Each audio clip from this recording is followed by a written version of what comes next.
الفاتحة. بسم الله.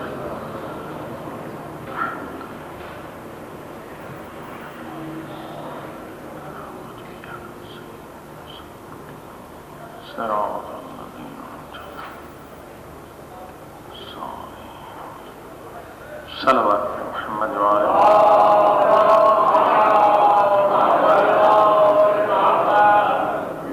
بسم الله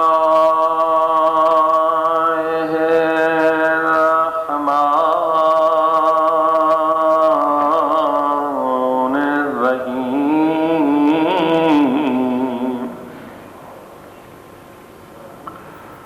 الحمد لله رب العالمين.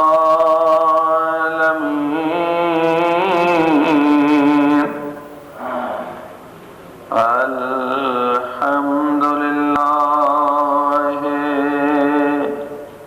كما هو أهله، والصلاة والسلام على سيد المرسلين وخاتم النبيين وبالقاسم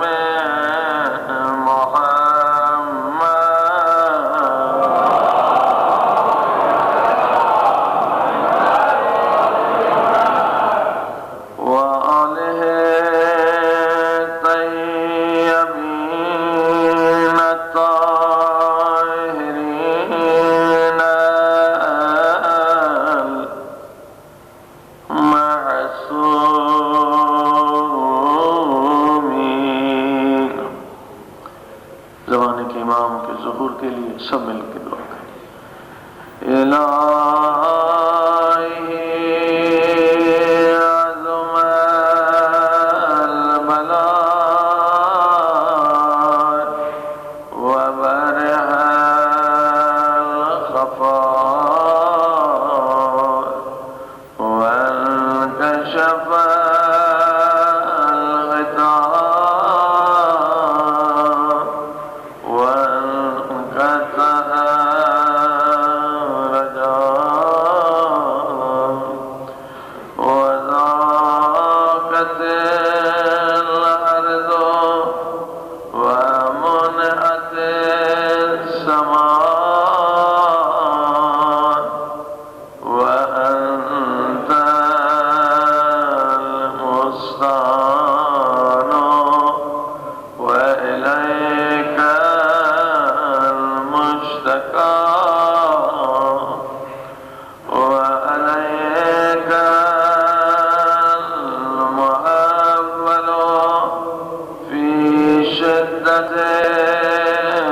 والرخاء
قال الله تبارك وتعالى في كتابه المجيد بسم الله الرحمن الرحيم الذين يتبعون الرسول النبي الأمي الذي يجدونه مكتوبا عندهم في التوراة والإنجيل صلوات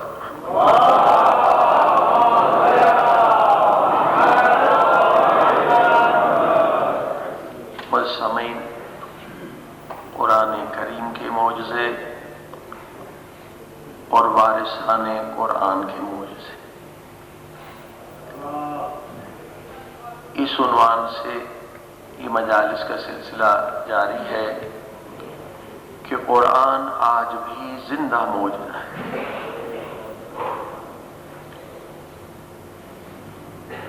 قرآن کا ایک معجزہ نہیں بلکہ بے شمار معجزے ہیں۔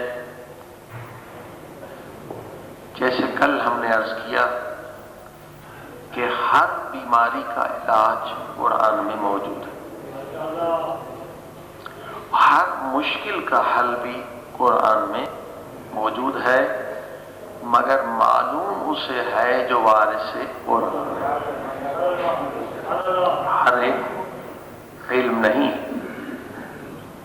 اسی لیے اللہ کے رسول نے کہا انی تارک فیکم ثقلین کتاب اللہ و اطرتی اہل بیت۔ لوگوں میں دو چیزیں سب سے زیادہ قیمتی چھوڑ کے جا رہا ہوں، ایک قرآن ہے اور دوسری میری اہل بیت۔ مگر بدبختی ہوئی لوگوں کی کہ لوگوں نے قرآن تو لے لیا، اہل بیت کو چھوڑ دیا۔ کہا ہمارے لیے قرآن کافی ہے۔ تو اس کے لیے تاریخ میں ایک واقعہ ملتا ہے کہ ایک بادشاہ کی دربار میں ایک عورت آ گئی، فارسی زبان میں بات کرنے لگی۔ بادشاہ عرب ہیں، عورت فارسی میں بات کر رہی ہے، بادشاہ کو فارسی آتی نہیں، تو پریشان ہو گئے، ادھر دیکھا ادھر دیکھا، کہا ہے کوئی ترجمہ کرنے والا، یہ عورت کیا کہہ رہی ہے؟ جیسے بادشاہ نے کہا کہ ہے کوئی ترجمہ کرنے والا، تو وہی عورت بہترین عربی زبان میں بات کرنے لگی۔ عربی اس کو آتی تھی، مگر اس نے کوئی مسئلہ سمجھانا تھا، بہترین عربی میں کہا کہ اے بادشاہ، تو کہتا ہے کہ اللہ کی کتاب بغیر وسیلے کے میرے لیے کافی ہے، اللہ کا کلام بغیر وسیلے کے تیرے لیے کافی ہے۔ جب تو انسان کا کلام بغیر وسیلے کے نہیں سمجھ سکتا تو اللہ کا کلام بغیر وسیلے کے کیا سمجھے گا؟ صلوات پڑھے محمد وآلہ۔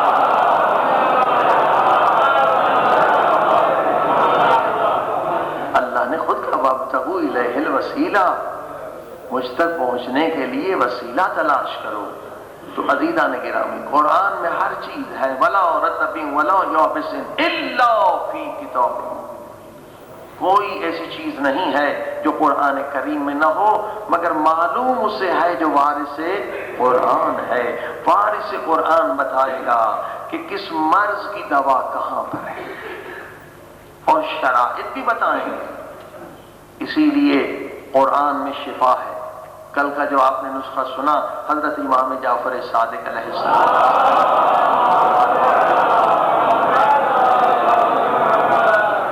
یہ بہترین مجرب آزمایا ہوا تجربہ شدہ نسخہ ہے کہ کئی لا علاج مریضوں نے شفا پائی ہے۔ بلکہ یہیں اس مجلس میں بھی ایک اللہ کے بندے موجود ہیں جو لا علاج مرض میں مبتلا تھے اور اسی نسخے سے انہوں نے شفا پائی، اسی آپ کے شہر میں بھی۔ تو عزیزان گرامی، مگر اس کے لیے شرائط ہے کہ نسخہ آپ لکھ کے چھپا کے فوٹو کا اسٹیٹ کر کے جو مریض ان کو دیا کریں۔ 2 گھنٹے کا کام ہے، 7 دن کا عمل ہے، اور اگر بہت خطرناک بیماری بھی ہو تو 7 کے بجائے 40 دن اس عمل کو جاری رکھیں، انشاءاللہ شفا مل جائے گی۔ مگر شرائط ہیں، قرآن نے شرائط بتلائے ہیں، اہل بیت نے شرائط بتلائے ہیں، اور شرائط کیا ہے؟ لا یمسہ الا المطہرون۔ اگر چاہتے ہو قرآن سے شفا ملے، اگر چاہتے ہو قرآن کے ذریعے سے تمہاری مشکل حل ہو جائے، تو ایک شرط ہے قرآن نے رکھی، لا یمسہ الا المطہرون۔ قرآن سے شفا وہ پائے گا جس کا ظاہر بھی پاک اور اس کا باطن بھی پاک۔ صلوات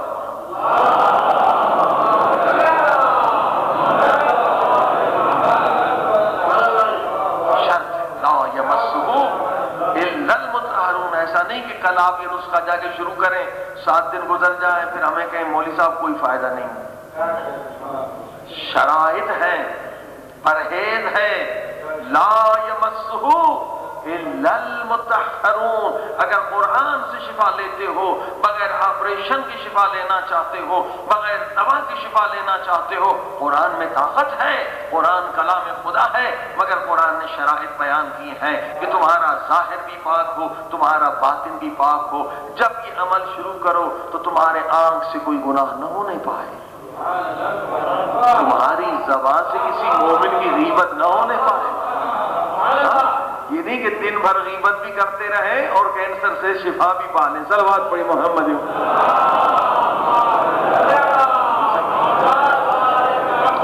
قرآن زندہ معجزہ ہے، مگر اس نے شرائط بتلائے ہیں کہ زبان بھی پاک ہونی چاہیے، آنکھ بھی پاک ہونی چاہیے، ہاتھ بھی پاک ہونے چاہیے۔ 7 اعضاء ہیں، شکم بھی پاک ہونا چاہیے، اعضاء نکاح بھی پاک ہونے چاہیے، قدم بھی پاک ہونے چاہیے۔ 7 اعضاء ہیں انسان کے بدن میں، اور جہنم کے بھی 7 دروازے۔ اللہ کے رسول فرماتے ہیں جنت کے دروازوں کی کوئی تعداد ہی نہیں، جہنم کے زیادہ دروازے نہیں ہیں، فقط 7 دروازے، کیونکہ جہنم میں زیادہ لوگ جائیں گے، مگر دروازے اس کے ساتھ۔ فرمایا کوئی آنکھوں کے گناہوں کی وجہ سے جہنمی بنتا، یہ آنکھ کے گناہوں کا ایک دروازہ، کوئی زبان کے گناہوں کی وجہ سے جہنمی بنتا، غیبت اس کی عادت بن چکی ہے، جھوٹ عادت بن چکی ہے، تہمت، اذیت، آزار، ظلم زبان سے عادت بن چکی ہے، یہ زبان کے گناہوں کی وجہ سے جہنمی بن رہا۔ کچھ شکم پیٹ پرست ہے، حلال حرام کا خیال نہیں کرتے، یہ پیٹ کے گناہوں کی وجہ سے جہنمی بنتے ہیں۔ کچھ ہاتھوں سے چوری ظلم کرتے ہیں، ہاتھوں کے گناہ۔ تو 7 اعضاء کو جب آپ نے پاک کیا تو جہنم کے 7 دروازے آپ نے بند کر دیے۔ صلوات پڑھی محمد۔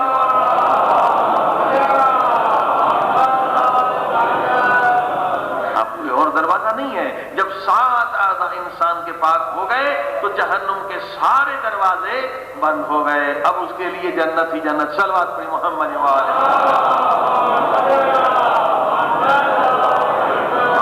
اور عزیزان گرامی، اس کے بعد اہم مسئلہ کیا کہ غذا پاک ہونی چاہیے۔ غذا جب بھی عمل آپ شروع کریں، یہ نہیں کہ جہاں سے بھی کھانا کھا لیا، جس دکان سے بھی چیزیں خرید لی، انگریڈینٹ کا پتہ نہیں، اس میں حلال ہے حرام ہے، سور کی چربی ہے، اور واقع ان ممالک میں زیادہ خطرہ ہے۔ اب تو پاکستان میں ہر جگہ دنیا بھر کی چیزیں آ چکی ہیں۔ اب آپ دیکھیں یہ جو آپ جہاں رہ رہے ہیں، یہ نہیں کہ آپ صرف کویت میں کویت کی چیزیں کھا رہے ہیں، یہاں چین کی چیزیں آ رہی ہیں، امریکہ کی، کینیڈا کی، دنیا بھر کی چیز آپ کو یہاں مل جائے گی۔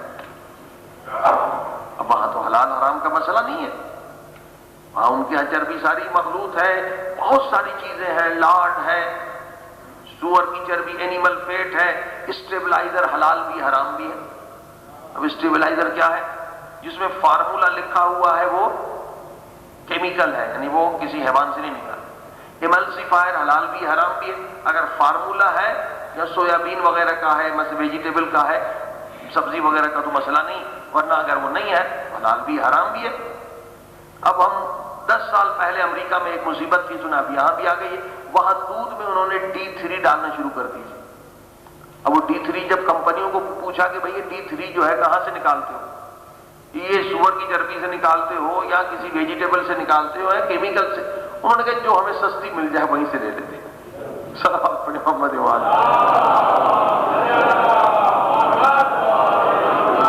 یہ سارے مسائل ہیں عزیزان گرامی۔ گرامی، آج سب سے بڑا جو مسئلہ ہے وہ رزق حلال کا مسئلہ ہے، یعنی ممکن ہے کہ کمائی حلال ہے مگر کھا حرام رہا ہے۔ صلوات پڑھی محمد والے۔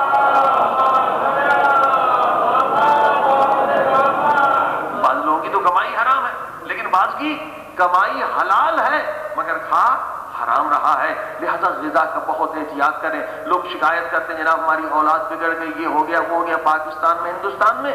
ہم نے کہا بھئی غذا کو تلاش کریں، غذا کا اثر ہوتا ہے اولاد کی تربیت پر، اور امریکہ میں رہتے ہوئے ہم نے ایسے بچوں کو بھی دیکھا جو نماز تہجد پڑھتے، انگلینڈ، اور ہم نے جب چھان بین کی ہم نے دیکھا ان کے والدین حلال حرام کا بہت خیال کرتے تھے، اور بچے اسکول میں بھی بھیجتے تھے تو سینڈوچ بنا کے بھیجتے تھے کہ بازار سے مت کھانا، اگر کھانا تو دیکھ لینا یہ لسٹ ہے کہ اس میں حلال ہے یا حرام ہے۔ صلوات پڑھی محمد۔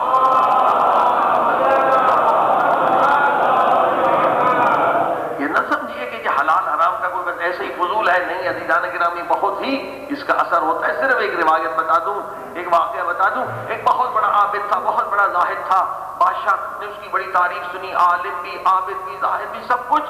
کہا بھائی اسے بلا لو، اس کی زیارت کرتے ہیں۔ آ گئے وہ، کہا آپ اتنے نیک ہیں، میرے وزیر اعظم بن جائیں۔ کہا بادشاہ مجھے معاف کرو، تیرا وزیر اعظم بنوں گا تو ظلم سے کہاں بچوں گا، میں بھی ظالم ہو جاؤں گا، مجھے عبادت کرنے دیں۔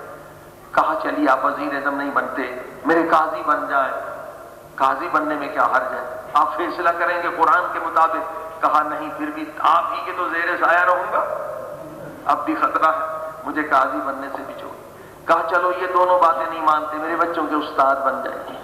کہا نہیں بادشاہ، یہ بھی مجھے معاف کریں، میں اپنی عبادت میں مشغول ہوں اور یہاں آنا جانا میرے لیے مشکل ہے۔ کہا چلیے میرا دل آپ نے توڑ دیا، تین باتیں میری نہیں مانی، اب ایک بات تو مان۔ کہا وہ، کہا ایک وقت کا کھانا میرے ساتھ کھانا، ایک وقت کا کھانا۔ اب آپ نے تین باتیں ٹکرا دی۔ اب انہوں نے کہا بادشاہ کا دل نہیں توڑے، چلو ایک وقت کا کھانے میں کیا ہے، ٹھیک۔ اب جناب دعوت میں بیٹھ گئے، اب لقمہ حرام پیٹ میں گیا،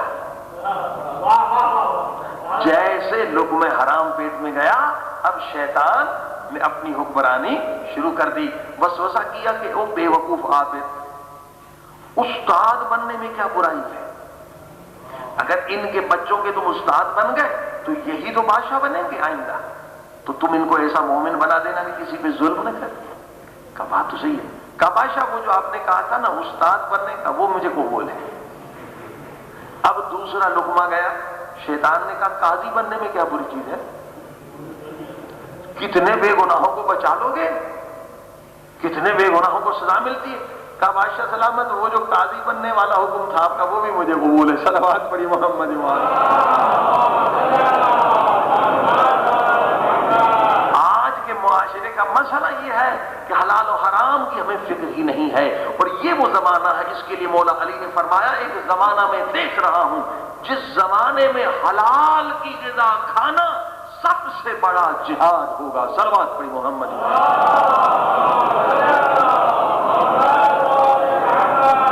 سب سے بڑا جہاد اس وقت جو ہے نا یہ حلال کی غذا کھانا ہے، کیونکہ ہر چیز دنیا کی موجود ہے، چائنا کی موجود ہے، کینیڈا کی موجود ہے، ہر دنیا کی چیز آپ کی مارکیٹ میں موجود ہے، اور آپ کسی کے دسترخوان پہ جاتے ہیں تو نہیں معلوم اس نے کیا کیا مسالے ڈالے ہوئے۔ اب کئی سالوں سے لوگ حرام کھاتے رہے، پتہ ہی نہیں۔ اب وہ جو چائنیز سوپ میں اجینو موٹو ڈالتے، سنا کہ ٹیسٹی ہوتا ہے۔ اب جب تحقیق انٹرنیٹ پہ لوگوں نے ہمیں ای میلز بھیجے، پھر ہم نے انکوائری کی، اور پھر تو اخبار میں بھی آیا، انہوں نے معذرت کی پاکستانیوں سے کہ ہم تمہیں حرام کھلاتے رہے ہیں۔ بعد میں پتہ چلا وہ اجینو موٹو میں سور کی چربی تھی۔ صلوات پڑھی محمد۔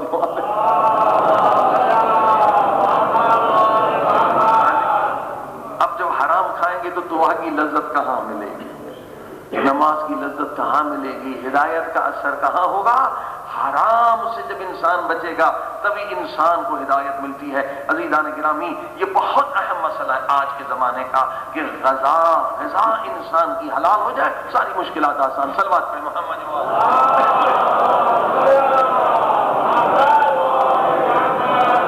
اب دیکھا، لہذا نسخے بہت زیادہ ہیں، آپ کو شفا ملی، کوئی مشکل ایسی نہیں۔ اب لوگوں نے کہا قرض ہے، قرض ادا کرنے کے لیے قرآن میں سورہ ہے، سورہ والعادیات، مولا علی کی شان میں سورہ والعادیات کو مولا علی کے اسم کے اعداد کے مطابق پڑھو، یعنی 110 مرتبہ سورہ والعادیات کو پڑھو اور اس کا ختمہ نکالو، انشاءاللہ کتنا بھی قرض دار ہے اس کا قرض معاف ہو جائے گا۔ صلوات پڑھیں محمد۔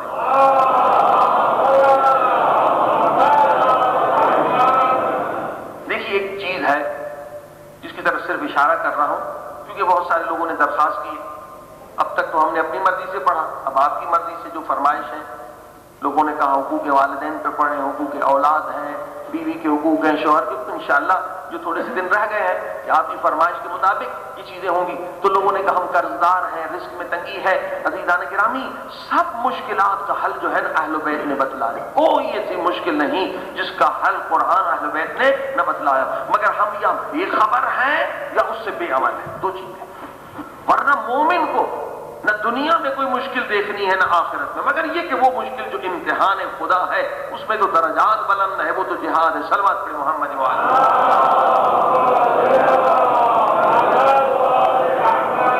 یہ جو قرآن مجید کا ختمہ آپ نے الحمدللہ نکالا ہوگا، لوگ مشغول ہوں گے، کم سے کم یہ ختمہ انسان ضرور نکالے، اور یہ ختمے کے لیے بھی میں آپ کو ایک مشورہ دے دوں، اگر مشکلات میں ہے، کوئی دعا جلدی قبول کروانی ہے تو 2 قرآن کے ختمے نکالیں، ایک ان کو بخشیں جو نجف کی سرزمین میں دفن ہے،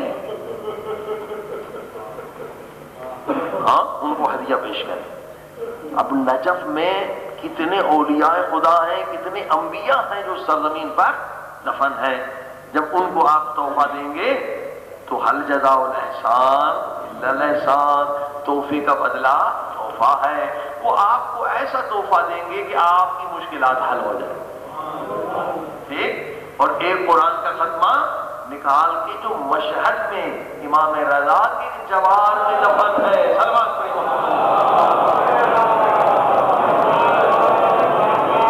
بڑے بڑے اولیاء خدا دفن ہے، انشاءاللہ آپ کی مشکلات حل ہو جائے گی۔ تو قرآن میں جیسے ختمہ ہم نکالتے ہیں الحمدللہ، تو اسی طرح سے اہل بیت نے بتلایا کہ ہر سورہ کا ختمہ ہے۔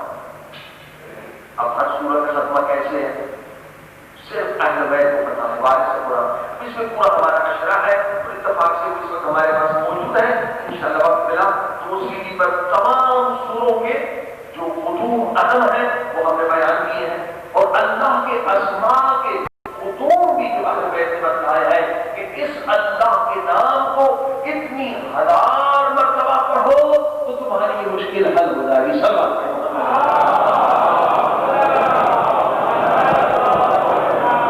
یہ انشاءاللہ دونوں اشرے کو کوشش کریں گے کہ آپ کی خدمت میں ہدیہ پیش کریں۔ تو عزیزہ نبی سب لوگوں نے شکایت کی ہمارے یہاں رزق کی کمی ہے، تو یہ ختمہ جو ہے آزمایا ہوا ہے، آپ شروع کریں گے انشاءاللہ۔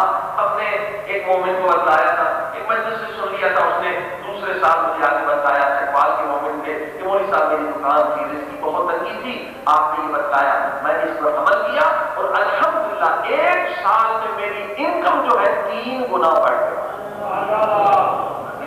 قرآن میں دنیا بھی ہے، ربنا آتنا فی الدنیا حسنہ وفی الآخرۃ حسنہ۔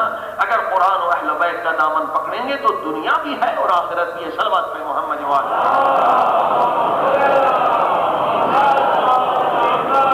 اب یہ سورہ واقعہ ہے، انشاءاللہ اگر کوئی رزق میں ترقی چاہتا ہے، تنگی ہے مال وغیرہ میں، تو سورہ واقعہ کا ختمہ بہت آسان ہے۔ کیسے؟ ہر رات سونے سے پہلے 3 مرتبہ سورہ واقعہ پڑھیں۔ 1 مرتبہ بہت سارے لوگ پڑھتے ہیں، مگر ختمے کے لیے شرط یہ ہے کہ ہر رات سونے سے پہلے 3 مرتبہ، اور شب جمعہ 8 مرتبہ آپ نے سورہ واقعہ پڑھنا ہے، اور یہ 35 دن کے لیے ہے، 40 دن کریں تو اور بہتر ہے، تو یہ ختمہ کمپلیٹ ہو جاتا ہے 40 دن یا 35 دن۔ اس کے بعد ہر رات سونے سے پہلے صرف 1 مرتبہ پڑھنا ہے۔ 1 مرتبہ جب آپ سورہ واقعہ کا ختمہ نکالیں گے انشاءاللہ جو مالی مشکلات ہیں وہ ختم ہو جائیں گی۔ صلوات پہ محمد۔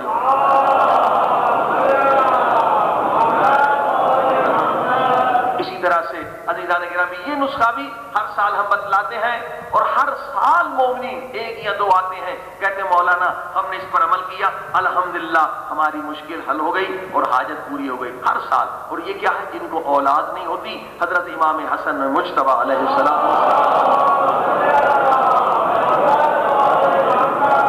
سے جب شکایت کی تو امام نے فرمایا کہ تم بھی اور تمہاری بیوی ہمیشہ وضو سے رہو۔ دیکھیے وضو سے رہنا رزق میں ترقی کا یہ بھی سبب ہے، حضور کی حدیث ہے تم علی الطہارہ، دوام، ہمیشہ کنٹینیو مسلسل باوضو رہو، اللہ تمہارے رزق میں ترقی کرے گا۔ اور یہ نہیں فرمایا کہ کون سا رزق، یعنی یہاں بھی ترقی ہوگی اور وہاں بھی ترقی، ہمیشہ باوضو رہنے کی عادت ڈالیں۔ الوضو سلاح المؤمن، دوسری حدیث یہ ہے کہ وضو مومن کا اسلحہ ہے، شیطان کے حملوں سے وضو انسان کو بچاتا ہے۔ تو عزیزان گرامی یہ سورہ واقعہ کے ختمے کے بعد میں امام حسن مجتبیٰ علیہ السلام کا وہ نسخہ بتلا رہا ہوں کہ اولاد نہیں ہو رہی، کہا تم بھی تمہاری بیوی ہمیشہ باوضو رہو، اور دونوں چلتے پھرتے دن میں 24 گھنٹے میں 7000 مرتبہ استغفر اللہ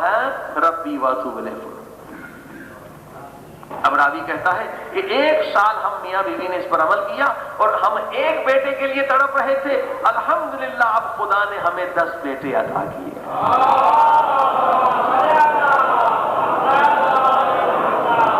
اور یہ نسخہ اکثر ہم بتاتے ہیں تو محرم کی مجلسوں میں، اس سال گزشتہ سال اس سے پہلے مومنین آئے اور بچہ بھی لے کر آئے کہ مولوی صاحب ہم نے اس پر عمل کیا، الحمدللہ اللہ نے ہمیں اولاد عطا کی ہے۔ تو عزیزان گرامی اہل بیت کے در پر جب آ گئے ہیں تو ہر چیز کا حل ہے، صلوات پڑھی محمد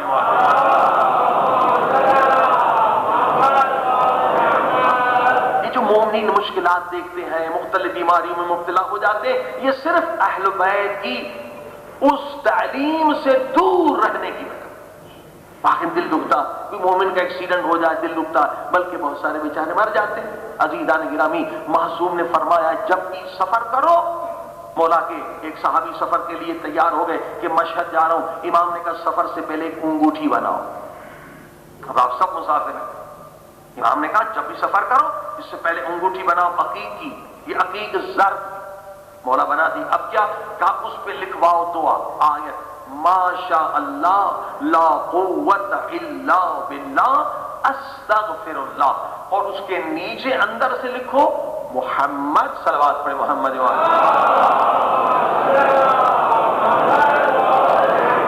محمد اور علی، یہ لکھوا کے جاؤ۔ اب انگوٹھی اس نے بنوا دی۔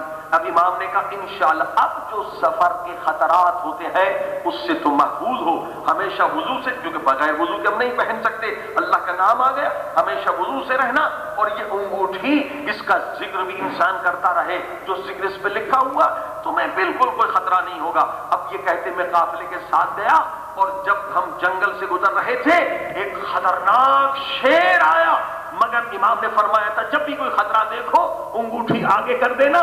میں نے وہ انگوٹھی آگے کر دی، وہ ایک مرتبہ سر جھکا کے چلا گیا۔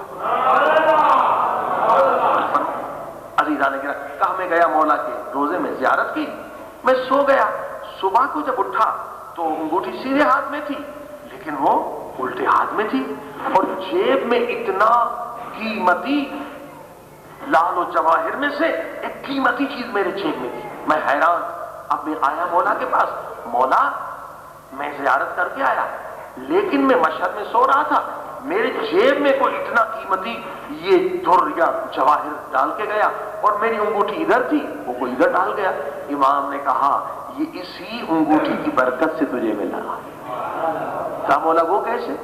کہا تم سو رہے تھے، ایک جنوں کا قافلہ زیارت کے لیے آیا، اور ان کا جن ایک عالم تھا، اسے اس انگوٹھی کا علم تھا، ان کے ہاں ایک مریض تھا، اس نے تیری انگوٹھی تیری انگلی سے اتار کر پانی میں ڈبو کر اپنے مریض کو پلائی، اور جب اسے شفا ملی تو اس نے انعام کے طور پر یہ ہیرا تیرے جیب میں ڈال دیا۔ صلوات پڑھی محمد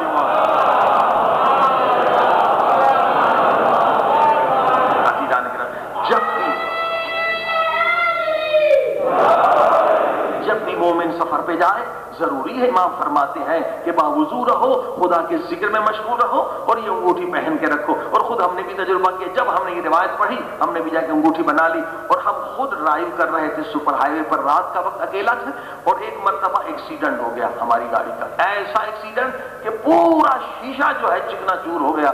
مگر یہی اسی ذکر کی برکت ہے، امام کی برکت ہے کہ ہمیں کچھ بھی نہیں ہوا. صلوات پڑھی محمد.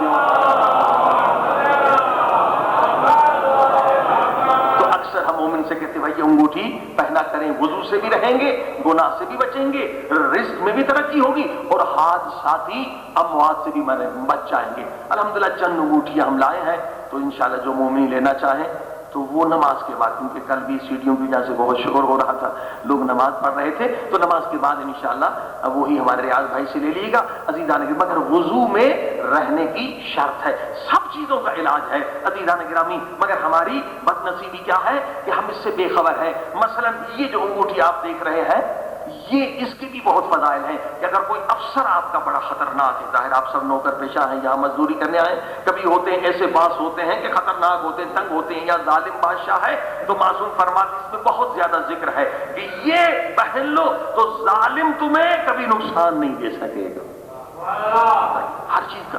اور اس کے علاوہ اگر حمل کے دوران عورت پہن لے تو اسے حمل میں بہت آسانی ہو جائے گی. اب یہ چند انگوٹھیاں ہمارے پاس تھیں، ہمارے دوست تھے لندن میں، اس نے کہا کہ ہماری بچی کو غالباً اس سے پہلے انہیں سیزیرین ہوا تھا، کہا بچہ جو ہے وہ بڑی مشکل سے ہوا تھا یا سیزیرین اس وقت یاد نہیں ہے. کہا مولوی صاحب یہ انگوٹھی کا آپ نے ذکر کیا، آپ ایک انگوٹھی دے دیں میں اپنی بیٹی کو اسپتال میں. میں نے کہا بسم اللہ، اور یہ تجربہ شدہ بات بتا رہا ہوں. وہ جناب بس 2 گھنٹے کے بعد خوش آئے، کہا مولوی صاحب معجزہ ہو گیا. میں نے کہا کیا؟ کہا گزشتہ مرتبہ حمل میں اتنی دیر ہوئی تھی، اتنی پریشانی، اتنے ڈاکٹر، بس یہ الحمدللہ وضو سے بچی نے انگوٹھی پہنی اور الحمدللہ حمل میں بہت آسانی ہو گئی. صلوات پڑھیں محمد.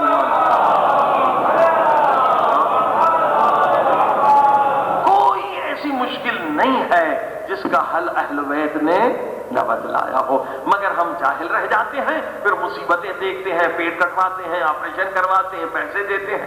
عزیزان گرامی علم اہل بیت حاصل کریں، دنیا بھی جنت پائے، آخرت بھی جنت. صلوات پڑھیں محمد.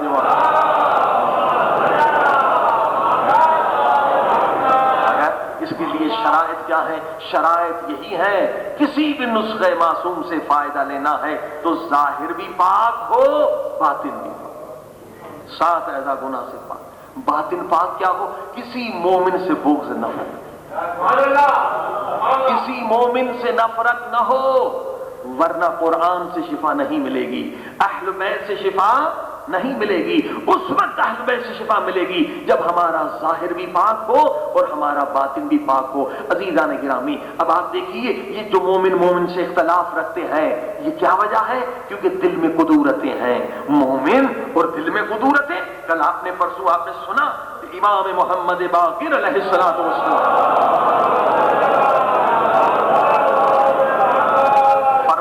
کہ 3 دن سے زیادہ اگر مومن آپس میں بات چیت نہ کریں تو دونوں پر خدا کی لعنت پڑتی ہے.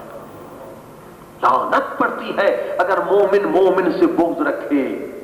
بلکہ اگر آپ نماز میں غور کریں نا تو جب تک مومن سے بغض رکھے اس کی نماز بھی کفر. اور بغیر دلیل کی بات نہیں کر رہا، دلیل کے ساتھ اگر مومن ہے اور بغض ہے، کس نے مجھے گالی دی، غیبت دی، میں بزنس میں نقصان کیا، یہ کیا، وہ یہ دنیاوی چیزیں، بغض رکھ رہا ہے مومن سے، نماز بھی اس کی قبول نہیں. کیسے بھائی؟ نماز میں کیا پڑھتے ہیں آپ؟ سورہ الحم کے بغیر تو نماز نہیں. الحم تو سبھی پڑھتے ہیں، تو اس میں کیا پڑھتے ہیں؟ اہدنا الصراط المستقیم. ٹھیک، اور اس کے بعد اس سے پہلے ایاک نعبد و ایاک نستعین. کیا ترجمہ ہے؟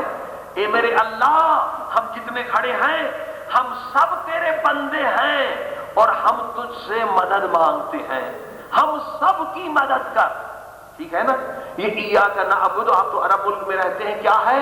جمع کا صیغہ ہے. نعبد ہم، نون ہے نا، اعبد نہیں ہے. اگر کوئی کہہ دے میں اکیلا نماز پڑھ رہا ہوں، بھائی میں کوئی جماعت سے تو نہیں پڑھ رہا، میں کہیں کہ ہم تیرے بندے ہیں، وہ تو تب ہے جب جماعت میں ہے نا. میں اپنے گھر میں نماز پڑھ رہا ہوں، اکیلا ہوں، تو میں جمع کا صیغہ کیوں استعمال کروں؟ مجھے اجازت ہونی چاہیے میں کہوں ایاک اعبد، کہ میرے اللہ میں تیرا بندہ ہوں، میری مدد کر۔ تمام علماء کا فتویٰ، تمام مجتہدین کا فتویٰ، اگر اکیلے بھی نماز پڑھ رہا ہے لیکن نماز میں دوسرے مومنین کے لیے دعا نہ کرے تو نماز باطل ہے۔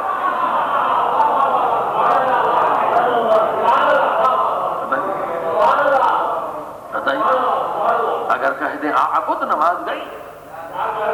اکیلے بھی نماز پڑھ رہے ہو تو صرف اپنے لیے دعا مت مانگو، ایاک نعبد، میرے اللہ ہم جتنا لا الہ الا اللہ کہنے والے تیرے بندے ہیں، ہم سب کی مدد فرما، ہم سب کی مشکلات کو حل کر دے۔ اب نماز میں تو اللہ سے یہ کہا کہ میرے اللہ جتنے نماز میں کھڑے ہیں نا، ہم سب کی مدد کر، اور السلام علیکم ورحمۃ اللہ وبرکاتہ کہنے کے بعد اس مومن سے ہاتھ ملانے سے کترا رہا ہے۔ صلوات پڑھیے محمد وآلہ۔ یعنی خدا سے جھوٹ کہا، خدا سے کہا کہ ہم جتنے کھڑے ہیں سب کی مدد کر۔ عزیزان گرامی، نماز قبول نہیں ہے اگر انسان مومن سے بغض رکھے، نفرت رکھے۔ بغض و نفرت سے کیا ملتا ہے؟ کچھ نہیں ملتا۔ قیامت میں خود انسان کی شکل، آپ نے حدیث سنی یحشر الناس علی صور والی، کہ انسان اگر بغض رکھے تو قیامت میں اس کی شکل جو ہے خنزیر سے بدتر ہو جائے، اس کا کچھ نہیں بگاڑتے، خود کو خنزیر سے بدتر بنا رہے ہیں اگر ہم کسی مومن سے بغض رکھتے ہیں اپنی دنیاوی مفادات کی خاطر۔ اور اگر ہم بغض نہ رکھیں، اگر ہم اسے معاف کر دیں، آیت آپ ہر روز سن رہے ہیں، خدا فرماتا ہے وَلْيَعْفُوا، میں تمہیں سارے گناہ جو میرے تم نے کیے ہیں اے میرے بندے میں بخش دوں گا اگر تو نے میرے بندوں کو بخش دیا۔ لیکن اب حدیث بھی اس کے ساتھ سنیے، اللہ کے پیارے رسول حضرت محمد مصطفیٰ صلی اللہ علیہ وآلہ، اللہ کے رسول فرماتے ہیں قیامت کا دن ہوگا، ایک مرتبہ ایسے نورانی چہرے والے انسان آئیں گے، ان کے سروں پر نورانی تاج ہوں گے، لباس نورانی ہوگا۔ اہل محشر ایک مرتبہ ان کی طرف دیکھیں گے کہ یہ کون ہیں؟ انبیاء ہیں، امام ہیں، سب حیران، ان کے چہروں سے نور نکل رہا ہے، اور اس سے زیادہ حیران ہو جائیں گے جب خدا کی آواز آئے گی، اے میرے محبوبو، تم سے کوئی حساب کتاب نہیں ہے، تم بغیر حساب کے جنت میں چلے جاؤ۔ اب تو اور حیران، قیامت کا ایک دن کتنا بڑا ہے؟ قرآن نے کہا فی یوم کان مقدارہ 50,000 سنۃ، قیامت کا ایک دن دنیا کے 50,000 سالوں کے برابر ہے۔ 50,000 سال کھڑے ہو کر حساب دینا ہے۔ عابد حساب دے رہے ہیں، عالم حساب دے رہے ہیں، زاہد حساب دے رہے ہیں، مجاہد حساب دے رہے ہیں، یہ بغیر حساب کے جنت میں چلے گئے، سب انہی کی طرف دیکھ رہے ہیں۔ اور جب جنت کے دروازے پر پہنچیں گے تو فرشتے حیران ہو کر کہیں گے بتاؤ تم نے دنیا میں کیا کام کیا تھا کہ آج عابد بھی حساب دے رہے ہیں، عالم بھی حساب دے رہے ہیں، تم بغیر حساب کے جنت میں جا رہے ہو؟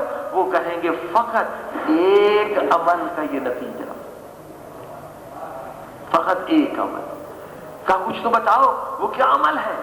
ایک مرتبہ یہ کہیں گے ہم کوئی بڑے عابد نہیں تھے، ہم کوئی بڑے زاہد نہیں تھے، ہم کوئی دنیا میں بہت بڑے متقی عالم نہیں تھے، پھر آخر تم کیا تھے کہ بغیر جنت کے تم بغیر حساب کے جنت جا رہے ہو؟ کہا فقط ایک چیز ہمارے اندر تھی۔ کہا وہ کیا؟ کہا ہم کسی سے اپنی ذات کی وجہ سے بغض و نفرت نہیں کرتے تھے۔ پوری زندگی گزر گئی، کسی نے گالی دے دی، کسی نے غیبت کر دی، کسی نے بیپار میں نقصان پہنچایا، کسی نے زمین پہ قبضہ کر دیا، کسی نے بیٹی کو طلاق دے دی، مہمائیں دلوا دی، مگر ہم نے کبھی اپنی ذات کی وجہ سے یا اولاد کی وجہ سے یا خاندان کی وجہ سے ہم نے کبھی کسی سے بغض و نفرت نہیں کی۔ اگر نفرت کی تو خدا کی وجہ سے، یہ دشمن خدا ہے، اور اگر دشمنی و نفرت کی تو یا خدا کی وجہ سے یا محمد و آل محمد کی وجہ سے۔ صلوات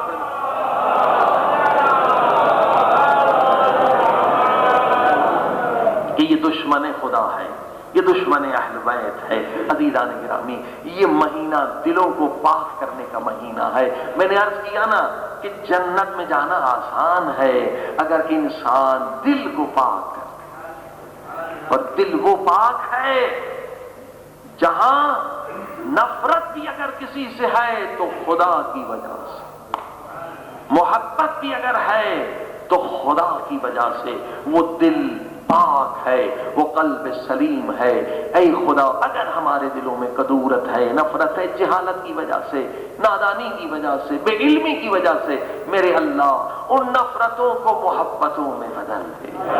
پروردگار ہمارے دلوں کو بھی اتنا پاک کر دے کہ اگر ہم محبت کریں تو تیری وجہ سے، اور اگر نفرت کریں تو تیری وجہ سے۔ آئیے خدا کی بارگاہ میں چلیں، اور اگر یہ چیز ہمیں مل گئی تو یقیناً یہ عظیم الشان کامیابی۔ اللہم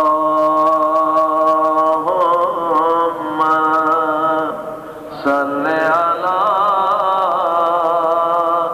محمد وآل محمد وعجل فرجهم اللہم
تاکہ کسی کی دعا رد نہ ہو، کوئی مجلس خالی نہ جائے۔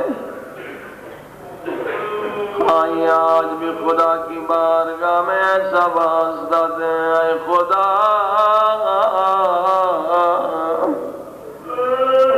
تجھے واسطہ اس وقت کا جب حسین علی اکبر کی لاش پہ آئے،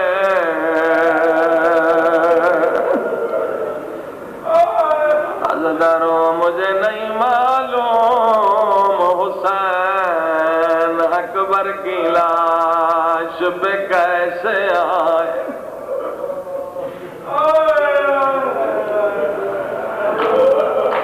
جب علی اکبر گھوڑے سے گرے، آواز دی یا بتا ادرکنی، او بابا میں گھوڑے سے گر گیا،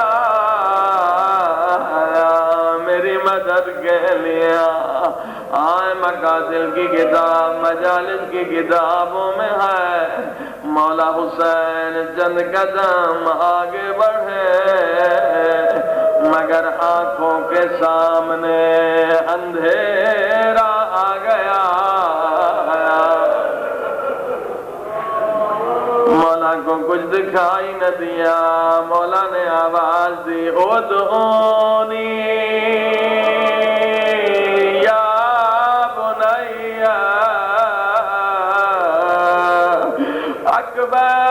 اکبر تیرے بابا کو کچھ نظر نہیں آ رہا ادعونی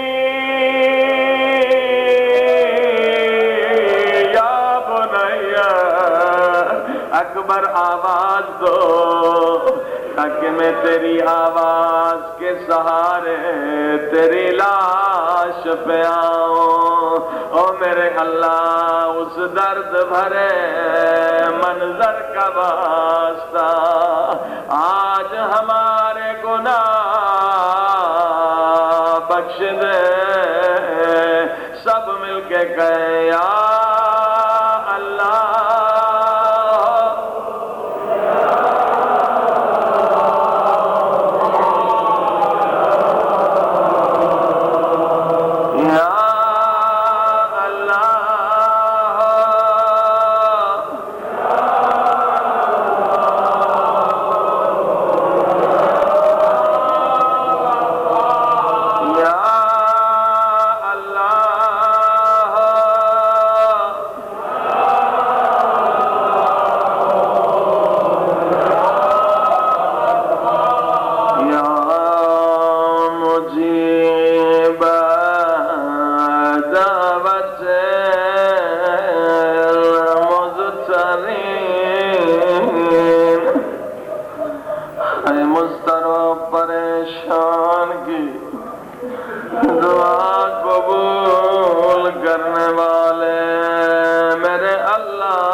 پریشان تھی اے خدا تجھے زینب کی پریشانیوں کا واسطہ اگر اس مجلس میں کوئی پریشان حال ہے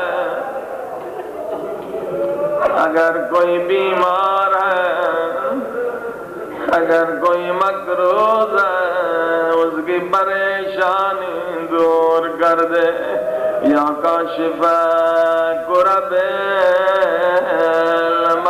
المکروبین سب مل کے کہیں یا غیاث المستغیثین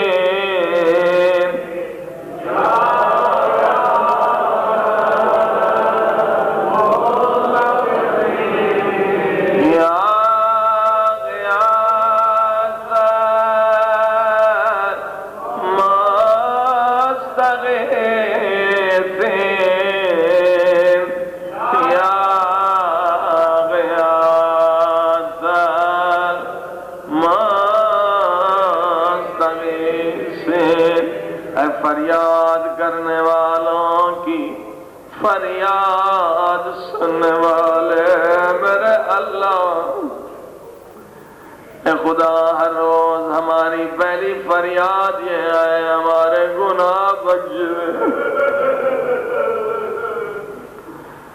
اسی وقت اس مسجد و امام بارگاہ سے صدا بلند ہوتی ہے یا غفار یا غفار یا غفار یا غفار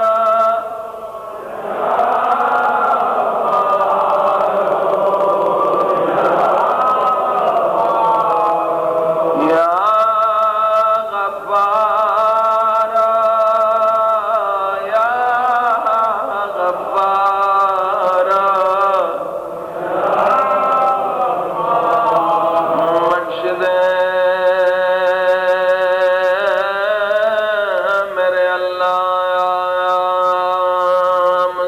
کے گناہ، او میرے اللہ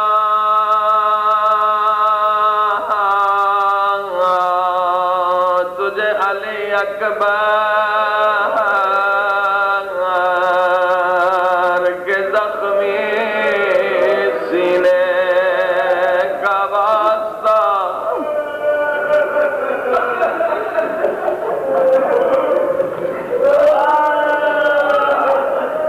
او میرے اللہ آج تیرے در پہ تنہا نہیں آئے، آج علی اکبر کو وسیلہ بنا کے آئے۔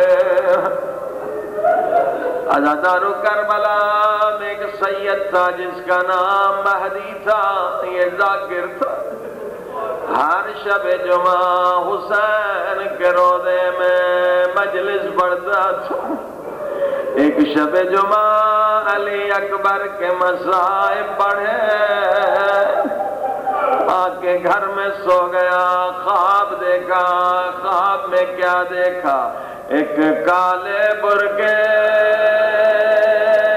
میں بی بی ہے، کہہ رہی ہے سید مہدی مجھے پہچانو، میں حسین کی دکھیاری ماں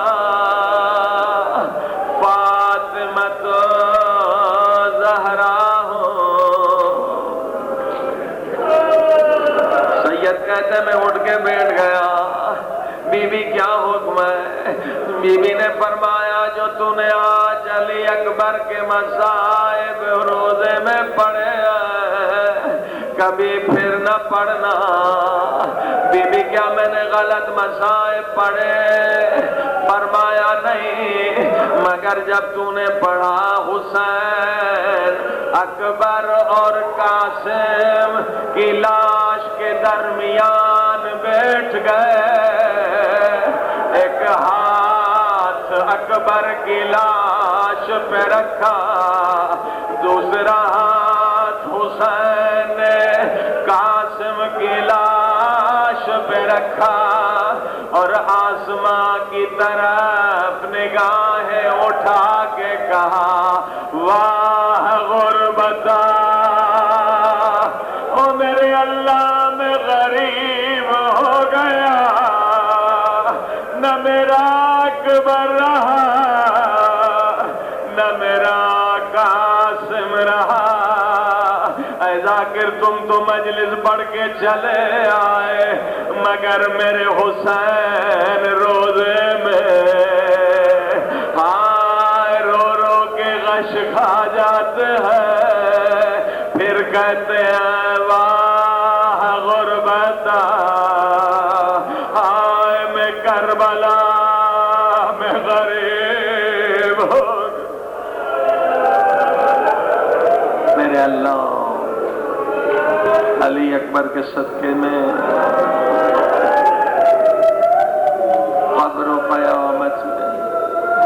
قبر و قیامت میں اہل بیت کی شفاعت نصیب فرما، ہمارے گناہوں کو بخش دے، والدین کے گناہوں کو بخش دے، مومنین مومنات کے گناہوں کو بخش دے، موت نہ دینا جب تک سارے گناہوں سے توبہ نہ کر لے، موت نہ دینا جب تک جو نماز قضا ہے، روزہ قضا ہے، حج و زکوٰۃ فرض قضا ادا نہ کر دے۔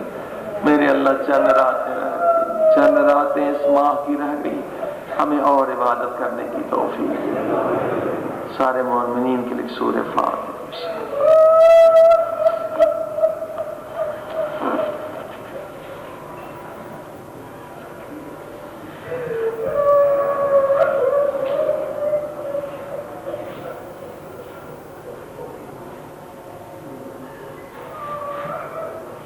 اللهم صل على محمد وعلى